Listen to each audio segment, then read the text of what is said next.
জান্নাতের কার্ড বিক্রি করছেন, টিকিট বিক্রি করছেন,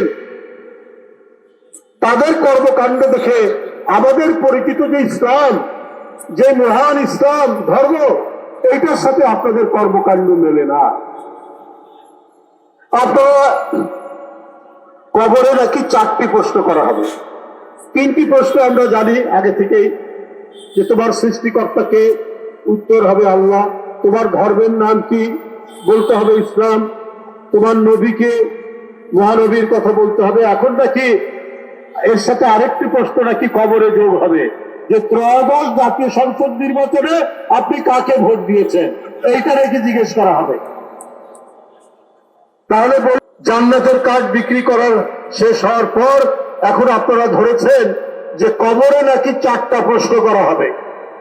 আমরা 3টে প্রশ্নের কথা জানি। আমরা এখানে যারা আছি অধিকাংশই হচ্ছে মুসলিম পরিবারের।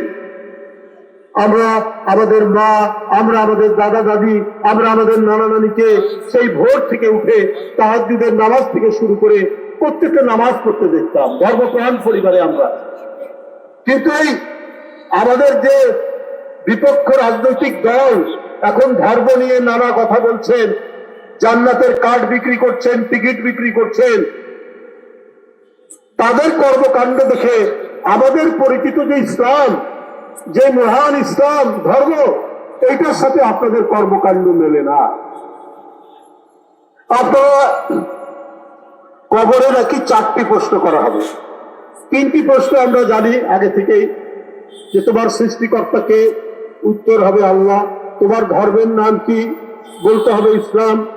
তোমার নবীকে, মহানবীর কথা বলতে হবে। এখন নাকি এর সাথে আরেকটি প্রশ্ন নাকি কবরে যোগ হবে, যে ত্রয়োদশ জাতীয় সংসদ নির্বাচনে আপনি কাকে ভোট দিয়েছেন, এইটা নাকি জিজ্ঞেস করা হবে।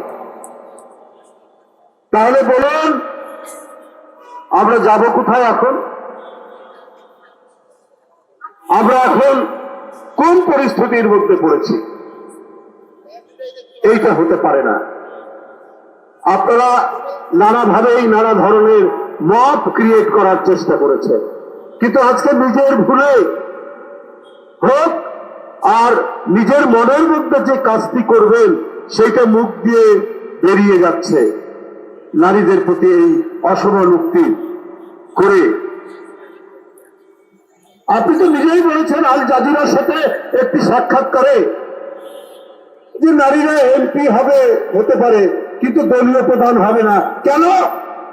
40 বছর ধরে একজন নারী এদেশে নেতৃত্ব দিয়েছেন, গণতন্ত্রের লড়াই করেছেন, গণতন্ত্রের জন্য তিনি আজীবন নির্যাতন ভোগ করেছেন, কারাগারে থেকেছেন। সেই নারীর নেতৃত্বে আপনারা মন্ত্রী হননি। বেগম খালেদা জিয়া যেই দেশে স্বাধীনতা, সার্বভৌমত্ব আর গণতন্ত্র রক্ষার রাজনীতি করেছেন,